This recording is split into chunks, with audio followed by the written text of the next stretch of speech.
because this is not me saying like, oh, I was a Democrat and now I am a Republican. It's not that.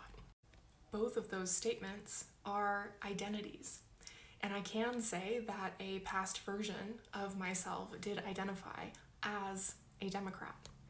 But this decision that I made today is not based around identity, it's based around evidence and experience.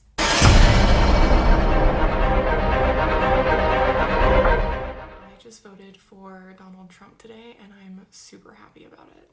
So I was raised a Democrat. Both my parents are lifelong Democrats, and a lot of my friends and like the circles that I grew up in my teens and 20s, all very, very liberal. So I don't talk about political stuff on this page, but this feels very important and like something that I do want to share, because this is not me saying like, oh, I was a Democrat and now I am a Republican. It's not that. Both of those statements are identities. And I can say that a past version of myself did identify as a Democrat. But this decision that I made today is not based around identity, it's based around evidence and experience. The evidence being track record, policies, and debates, speeches, and interviews during this election season. And then experience, my experience as a human being living in the United States for my entire life.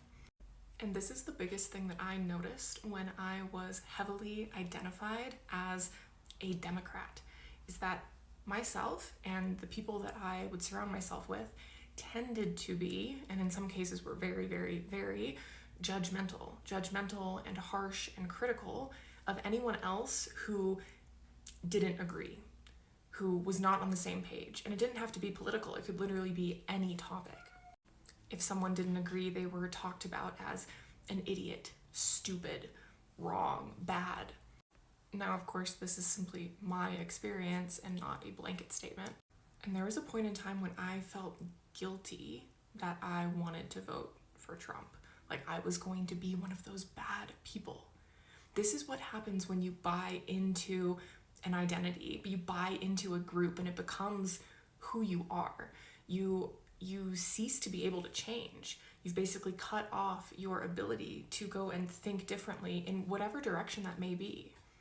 But as human beings, we are designed to change. Life becomes awful when you stay the same. That is what causes suffering for so many people. It's either staying the exact same or believing that they can only stay the same, that they can't change, that their identity is fixed. So yes, this video is in the context of something political, but this applies to every single area of your life. Where are you strongly identifying? And where is that perhaps keeping you stuck when there's a part of you that wants to change? And it doesn't have to be this good, bad, right, wrong, moral, immoral thing. You are allowed to change your mind. You are allowed to have a different opinion. I'm allowed to vote for Donald Trump this election and then a Democrat the next election. I'm allowed. And I'm so grateful that I've come to a place now in my life where I can truly accept the beliefs of other people, even if they aren't the same as mine. I don't care who you vote for or what you believe in or what you think happens with XYZ. It really doesn't matter. It doesn't matter because you are allowed to have your opinions, and the opinions of other people doesn't have any effect on who I am. It doesn't threaten my identity. It doesn't invalidate my opinion. Ultimately, I'm more curious than anything, and I welcome diversity. It's such a relief to be in this space instead of a space of fixed judgment. For more great videos, download the Walkaway Social app at walkawaysocial.com. Share your testimonial and join our community.